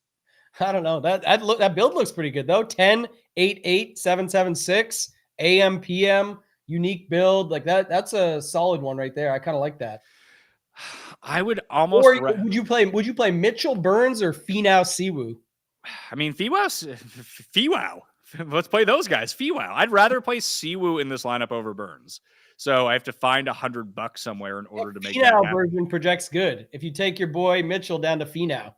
Yeah, I don't want to take Mitchell out. I want to play Mitchell with Siwoo and Fleetwood. Do you have a preference on like I don't know, do you like Bo Hostler or do you like Bo Hostler? Give your head a shake, pal. In Texas, Pat? Anywhere, Tambo? This is the guy, man. You got to get him in there. Let me see if I can find. I'm going to play that one just because you don't want it. Hostler. Hisa Tune is a part of that wave. I'd prefer him. Your boy Putnam's there. Eric Cole Kane. The Hostler one projects all right. Yeah, if I just turned Celinda into Cole, who actually showed up a little bit and played a little bit better last week, then you can just build that lineup and max it out that way.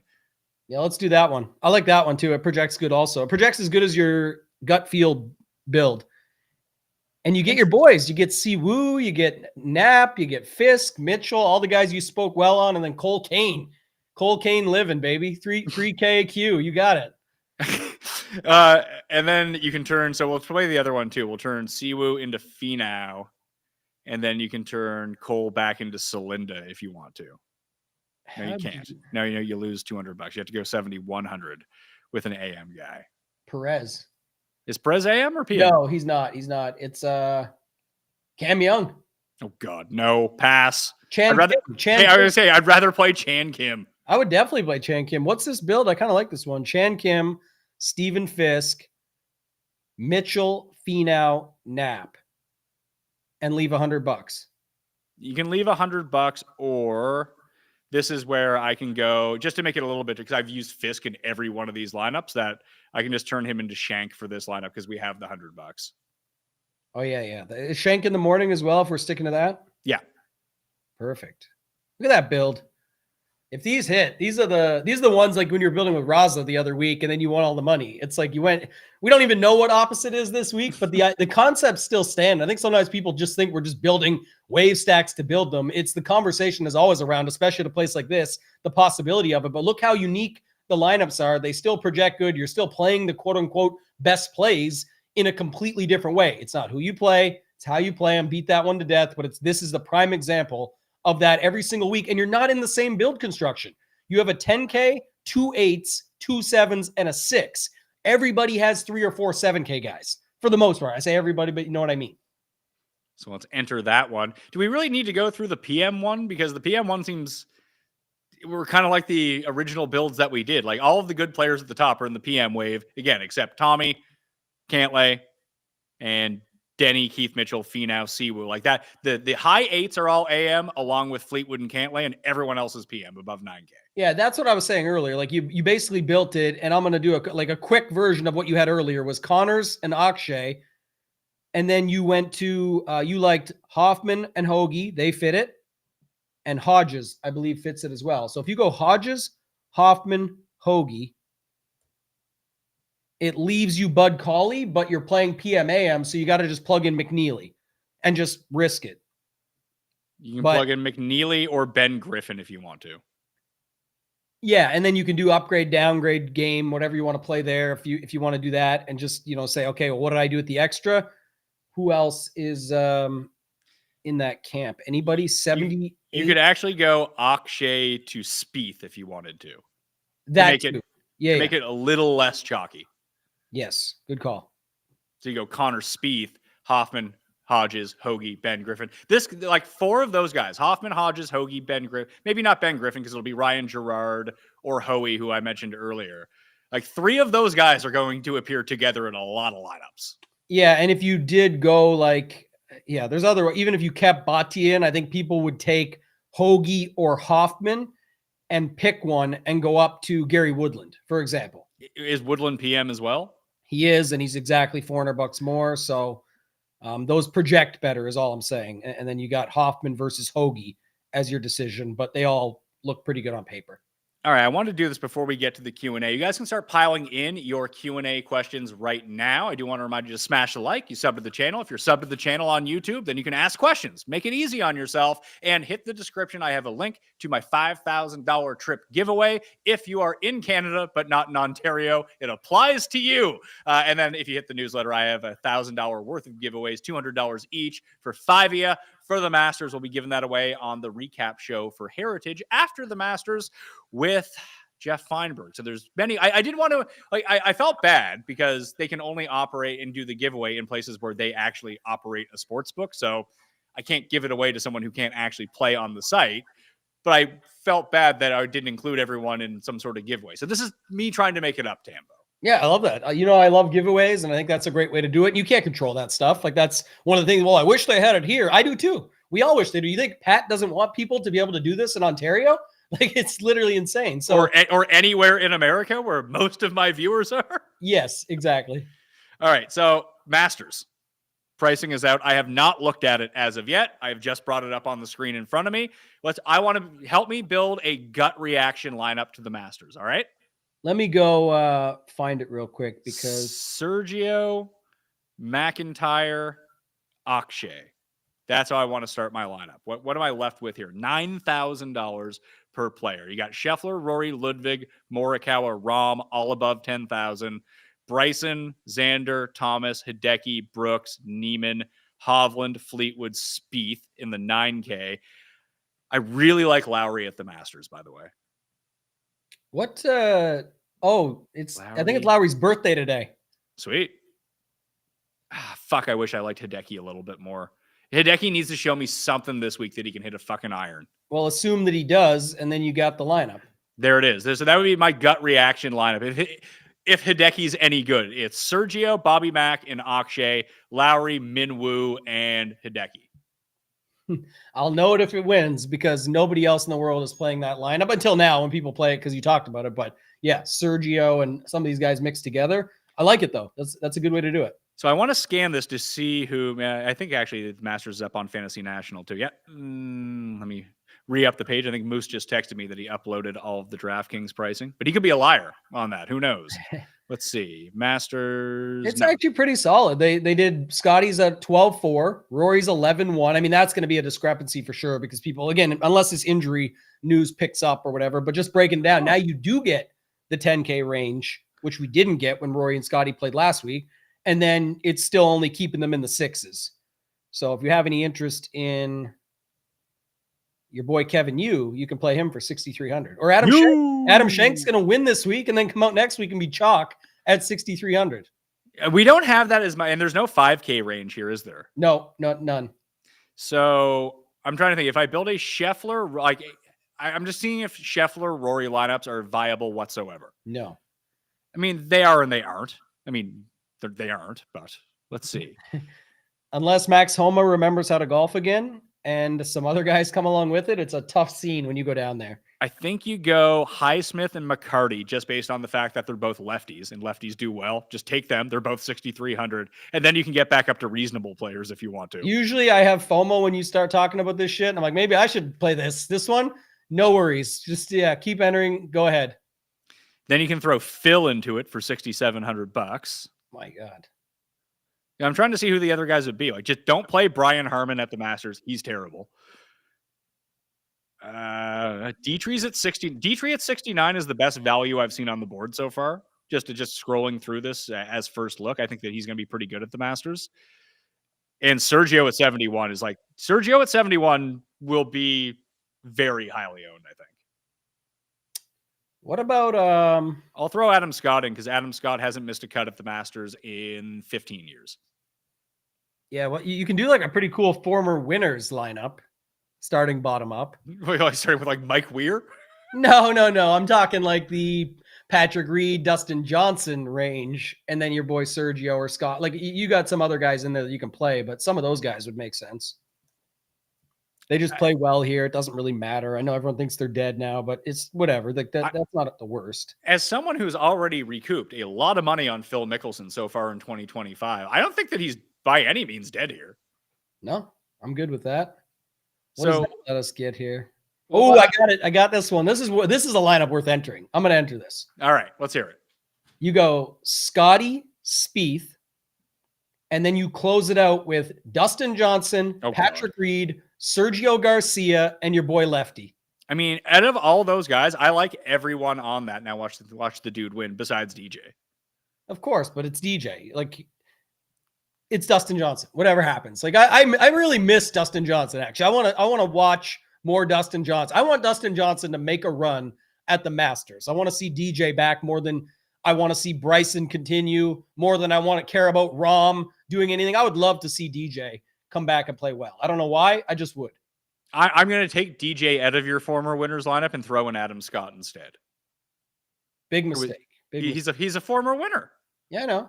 And I don't even like him this week, but I was looking at the other former winners around this range, and there are none.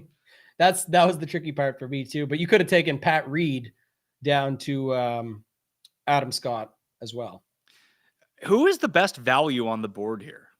People will say it's Henley at 84. I could see him getting jammed. I'm now seeing people.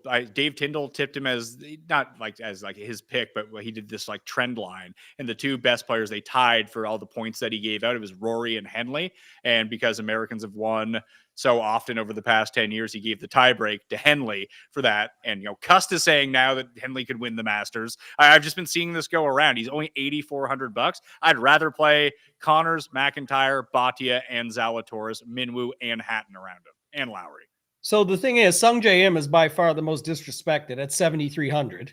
But do you think Daniel B. Berger gets the love at 7,100, especially after he wins this week for everybody? Big community win. If he wins, if Rose wins this week, if whoever wins this week is just going to get that inflated bump. I remember when it happened to JB Holmes when he was 70 $100 or something. Then he came in as the third highest owned guy that year. So yeah, if Berger, I mean, win or lose, I'm going to like Berger here anyway. I've always liked him at Augusta, his game for it. And now he does seem to be getting back to where he should be. But I love Sergio at 71.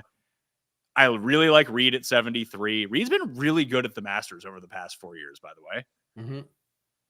Like shockingly good. And that doesn't include his win at the Masters.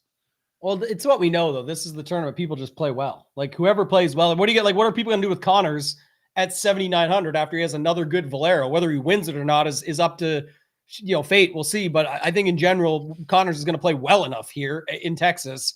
And he always is popular at the Masters. And they kept him at the best buy pricing of $100 less at 7,900.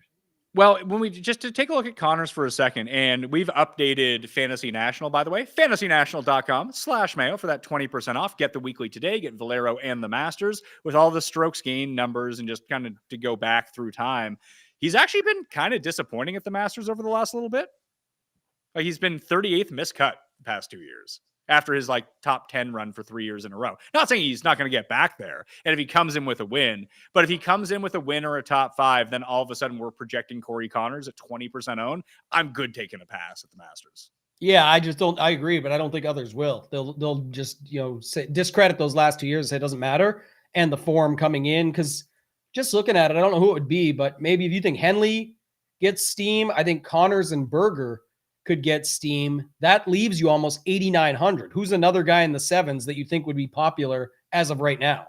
So should you throw me those names again so I can visualize this on the screen? Yeah, you can throw it up. That's perfect. Connors, 7,900, assuming he plays well this week. Berger, 7,100, assuming he plays well this week. And then Henley, for the reasons you mentioned. He's an average price tag, basically. The trends. I know that you can't spell trend without end, but he is going to pop up because of that at 8,400. So who's another guy so that we can start picking from the big boys? Not that we like, but that who you think others would like right now. Is it Adam Scott at 7,200?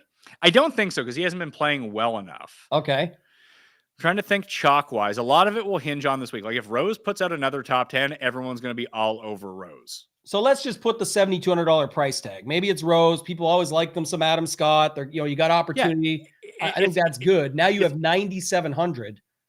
It's no different. It's no different as well. Like, if Cam Young plays well this week, everyone will be back in on Cam Young. If it is, who the hell was I just looking at? If Sam Burns comes like T3 this week, $7,400. Like, so much of that is going to be just projected on. If Keegan wins, I hope he wins because I bet on him to win. He's $7,000. He would go in here. But for the pricing, we'll throw Rose in. Regardless of what happens to Rose this week, I like him as first round leader at the Masters. I like him at first round leader at almost every major. Dude shows up in the first round at majors. Yeah, I agree. I do like that call. Do you like this lineup rounded out with Rahm and Spieth or Bryson and Hideki? I am very anti-Bryson at the Masters, unless we get a weather report that it's going to rain, and then I would love Bryson at the Masters. I spoke about this when I was on Fairway Rolling on the Ringer last night, that so much of Bryson's success a year ago just came with how wet it was the first 2 days, that he was able to stop his ball on the green, which he is not able to do, as we saw on Saturday and Sunday, once it dries up a little bit. Like, his short game just isn't good enough.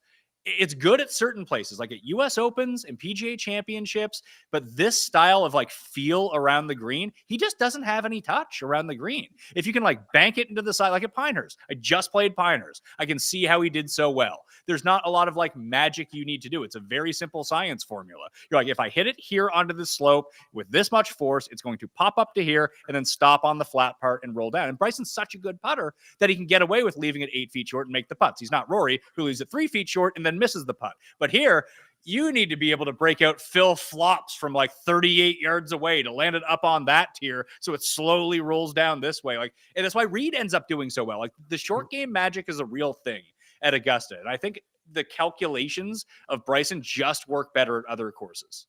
Yeah, that's why I like the Rahm Spieth, for example. You talked about the Reeds, the guys that know it. Phil's the guy. You saw Freddie Couples and Bernhard Langer that year. I know it's a few years now, but like there was that year. What were they both sitting top 20 going into Sunday? Like, Phil can definitely do it if he's on for the week. He knows what he's doing and could be up there in the mix for a $6,700 price tag. It's very possible. I think I know that Ludwig just came second. Maybe he's so good that he overcomes. Maybe Bryson is so good that he overcomes. But don't forget that Ludwig gained 8 strokes putting last year at the Masters. That's a very atypical Ludwig performance. Willie Z has done the same thing at the Masters. For whatever reason, you get him on these greens and he has them figured out. No other greens in the world does he have figured out, but at Augusta, he's got them figured out.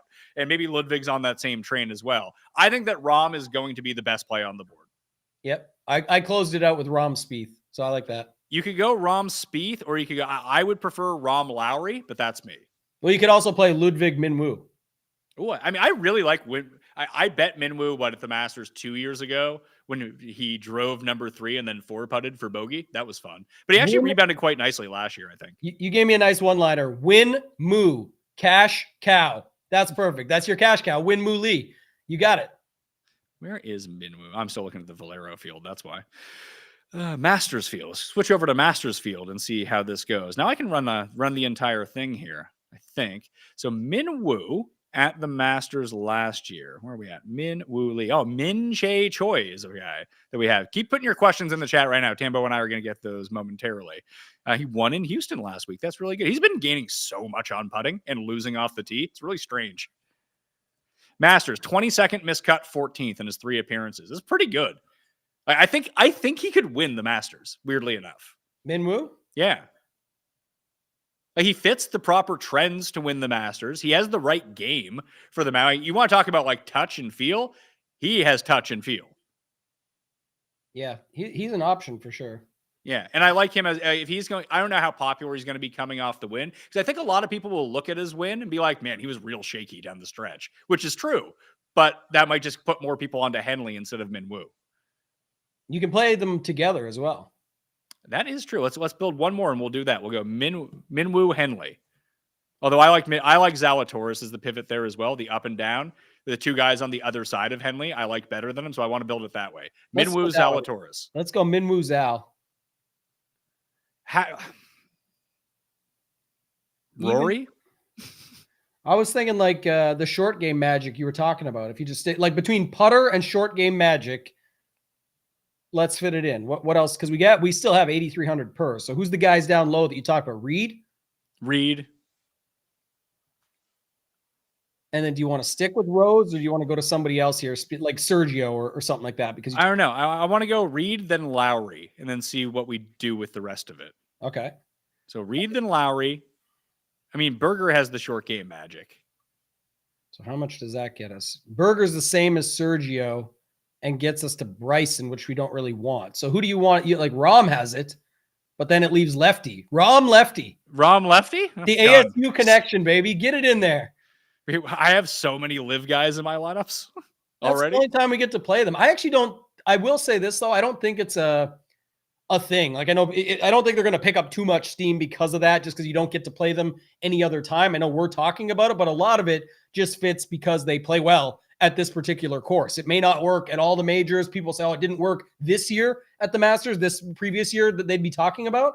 But I think it does just fit when you come down to some of the stuff that these guys do fit in and make sense. And we're not all in. We have Minwoo Lee, Will Zalatoris, and Shane Lowry. But that's a nice lineup, Pat. I like that one. All right.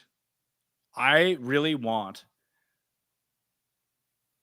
Bryson to win this week because I bet on him to win and Rahm to come like third. And then Bryson's got all people will hear is like, oh, Bryson just won on live. He's in great form. Remember that happened to Brooks and then he actually was great at the Masters. Yes. And maybe Bryson will end up being the same way. But Bryson, if he wins on live this week, might be the highest owned guy. That'll be interesting because I think there's a ton of options around him here. I agree. I would full fade Bryson if that was the case. Can you go back to the lineup you just made and look at Phil's picture on DraftKings? Oh, you got it up on the screen. Leave it. Oh, where is it? Oh, go. You should go back to it. Yeah. Poor play, man. They're doing lefty bad, man. He's been on Ozempic long enough. He looks better than that now. Look at Will Zalatoris' skinny face, and then look at Phil Mickelson just taking up the whole blob and then chinned out, triple chinned, everything. They got Phil. They're doing lefty really bad on this. Yeah, if you went to live, Minwoo even looks like a lot. I mean, maybe it's just a very close up on his face. Minwoo in this picture looks fatter than Lowry does somehow. Yeah, how is Lowry's face so skinny? It's crazy. All right, let's do some Q&A before we get out of here. If people have good questions, I don't want your bad questions. I want your good questions. Phil says, I had a dream Lowry won the Masters. Good enough for me. I'll probably bet him. Yep, Lowry's birthday, man. They're still posting about it, so it's good swagger coming in. David asked, feel as though Homo would be sneaky at 7K for Valero. Not for me.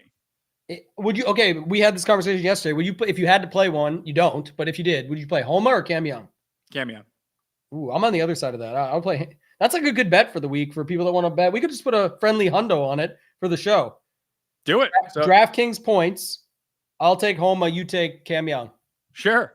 What if they both finish in the negative? Is it off? Yeah. Well, let's say they got to make the cut to count. Derek asked, can you run this projection for me, please? For this lineup. Yeah. Tommy, Berger, Knapp. 1 second. Tommy, Berger, Knapp. Didn't we build this lineup? No, well, it gets different at the bottom. Okay. Kitayama, Fox, Toasty. Toasty! My guy, man. Love Toasty. We need more Toasty. How much is Toasty this week? 71? I don't know. I wasn't going to use him this week. It doesn't feel like a Toasty course. 69? 6,900? Yeah, it's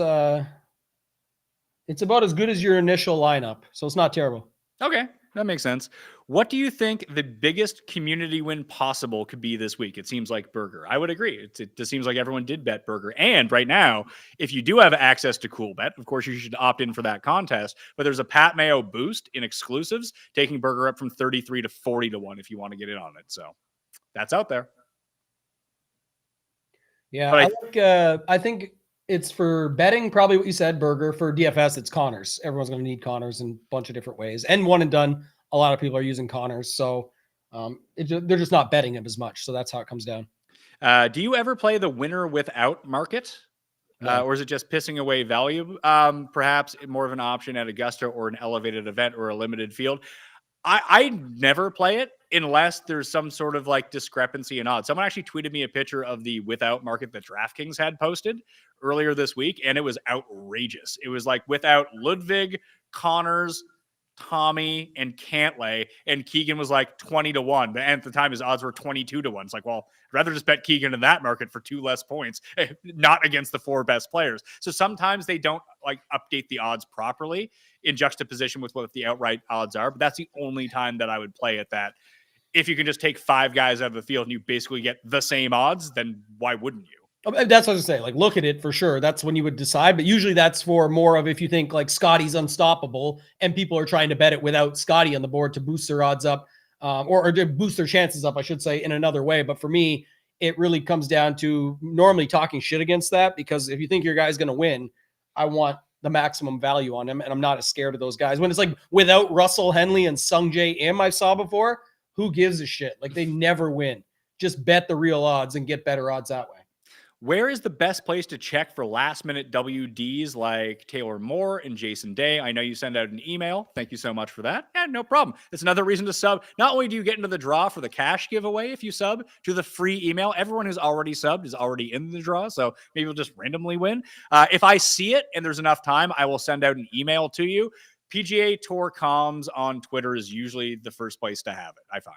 Yeah, PGA Tour Comms, Rob Bolton, your emails now, that's a free list to be on. And then I know at the Shipping Nation Discord, we posted out like the Jason Day one was I forget if it was the West Coast or first time out on I think it's East Coast, right? It was at the start of the Florida swing.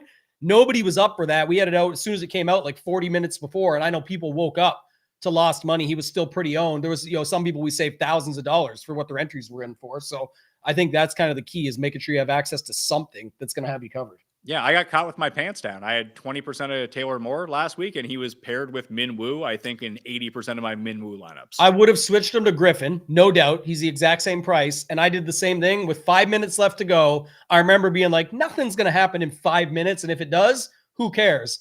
I had some really good lineups that were 5 or 6 with Taylor Moore that were up there, like in the qualifiers and everything. They were in the mix. And I didn't even want to do the math on Griffin going into the lineup, because I think it finished like 16th and 18th. And I'm not sure what Griffin would have been worth, but it probably would have been pretty good.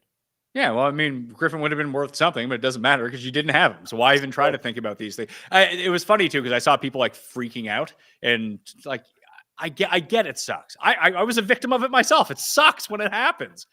But 90% of the time it happens to someone else and not you. Oh, which is yeah. great. But that to me, that's different. I argue the same thing you're arguing all the time. With 3 minutes left, you are global swapping to the guy at the same price. It's like, Yes. I don't care. Oh, what no, anybody says, I get that. But I'm just saying that if you get caught in your lineup Yeah. with a WD, like it's a part of the fucking game. Part of the Like, this game. is how it works. Yeah, I agree. If, And also, if it's you my do, own fault. if you don't like it, Yeah. don't play on DraftKings. It's also It's for really people that easy. people are bitching about the late swap, no Dude, late swap. Okay, wait. Why is it that random dude who's all pissed off about a WD in his lineup now all of a sudden wants fucking? Do you know how good the model dudes with 150 lineups would be with late swap and fucking golf? They'd be unstoppable.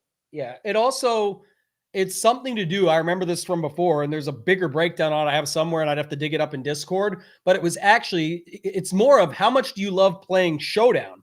Because in order for them to get single game contests, which everybody loves and are growing year after year in golf, and even in NFL, it's huge. For golf, they had to break it up. So for single day slates, it would be based off of that. They wouldn't be able to break it into AM tee time slate, PM tee time slate. Then they wouldn't be able to do the other. So there was more to it than just that. But yeah, it's my fault, especially on Taylor Moore. When you have 3 minutes, you just have to go change it. Even if it's a late WD, it's just part of the game. And you'd be surprised if you took the whole year, how little that actually affects you. And you could still win and come through. It's no different than if someone else, people say, oh, but I needed the chance to change it. Tons of your lineups will suck anyways. Just chalk that up to being part of it. Yeah, and the weeks where you full fade the guy that WDs, now it's a rake-free tournament. That too. It goes both ways. Exactly. Yeah. And most of the time, it doesn't affect you. And if it does, it sucks. Then you move on. Yes. Pavon, a budget pick for the Masters? Maybe. He's just been playing very poorly. Who do you feel like is the best live value on the board for DK pricing? I think it's Phil, Sergio, and Reed. Those three. Yeah. I was going to say it's the live guys in the lower sevens, and you added Phil. Short game, Cam Smith, then, or not cheap enough. I think if you just buy into the narrative of Cam Smith at the Masters, because he's historically been very good here, you just use him regardless. But he has been piss poor on live. Like, he has no form coming in. Yeah, I agree on that. I think Neiman was the next one that somebody brought up, and it kind of thought the same type of thing. But I would much rather just pay up and have Neiman. This guy says Neiman is a good value for the Masters at 93. For a guy who's never had a top 10 in a major, it's tough to say he's a good value at 93. I get it, because he's been the best player on live over the past 2 years. He's ascended in like faux world rankings. He's a really good player. But if you put him back on the PGA Tour, how good would you? Who would his comp be on the PGA Tour if he played the PGA Tour full time? Who do you got? Zalatoris? Yeah, that's a good one.